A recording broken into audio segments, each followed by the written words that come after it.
একটা সাধারণ কফিনেই হলেই তার চলবে। ঠিক এটাই দেখেছি যে সিঙ্গাপুর থেকে তাকে তার মরদেহ যখন বহন করে নিয়ে আসা হয়, একেবারে সাধারণ একটি কফিনে করে বাংলাদেশের পতাকা মুড়িয়ে সেই কফিনটিকে নিয়ে আসা হয়েছে।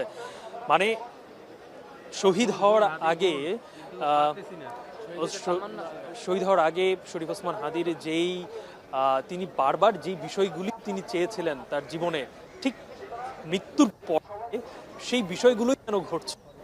তিনি বলেছিলেন যে তার যে কবর সেটি এত, কারণ আমরা বিভিন্ন সময় দেখেছি যে কবি কাজী নজরুল ইসলাম তার কবিতার মধ্যেও কিন্তু তিনি নিজেকে তার মৃত্যুর পরে তাকে যেন এমন জায়গায় কবর দেওয়া হয় তিনি যেন এই মসজিদের আজানের শব্দ যেন ভেসে আসে। এই সেই জায়গাটায় একেবারে মসজিদের পাশে লাগোয়া জায়গায় এই শরীফ ওসমান হাদিকে দাফন করা হচ্ছে। দাফনের একেবারে শেষ পর্যায়ে রয়েছে। আমরা মাইকে শুনতে পাচ্ছি যে সেখানে যিনি হুজুর রয়েছেন তিনি সূরা পড়ছেন। এই দাফনের প্রক্রিয়াটি শেষ হলেই, অর্থাৎ তাকে কবরে শুয়ে তার উপরে একটা প্রক্রিয়া থাকে যেন কবরটি সুরক্ষিত থাকে, তা মাটি যেন চাপ যেন নিচে না পড়ে, তার জন্য উপরে বাঁশ দিয়ে একটি স্তর তৈরি করা হয়, ঠিক বাঁশের উপরে চাটাই দিয়ে ঢেকে দেওয়া হয় এবং তারপরে সেখানে মাটি ফেলানো হয়। এই প্রক্রিয়াগুলো সম্পূর্ণ হওয়ার পরেই আমাদের ইসলাম ধর্মের এক রীতি অনুযায়ী সেখানে দোয়া হবে। দেওয়ার পরেই হয়তো সবাই সেখান থেকে সরেও আসবেন।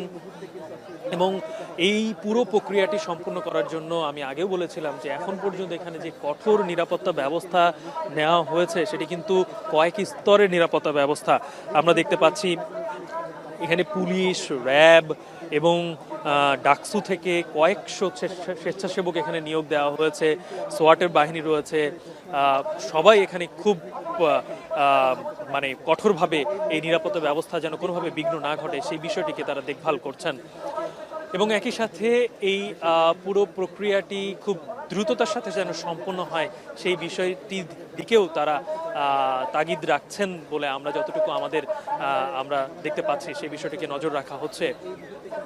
আর ওসমান হাদিকে হয়তো আর খুব বেশিক্ষণ মানে এই প্রক্রিয়াটি শেষ হতে আর খুব বেশিক্ষণ লাগবে না।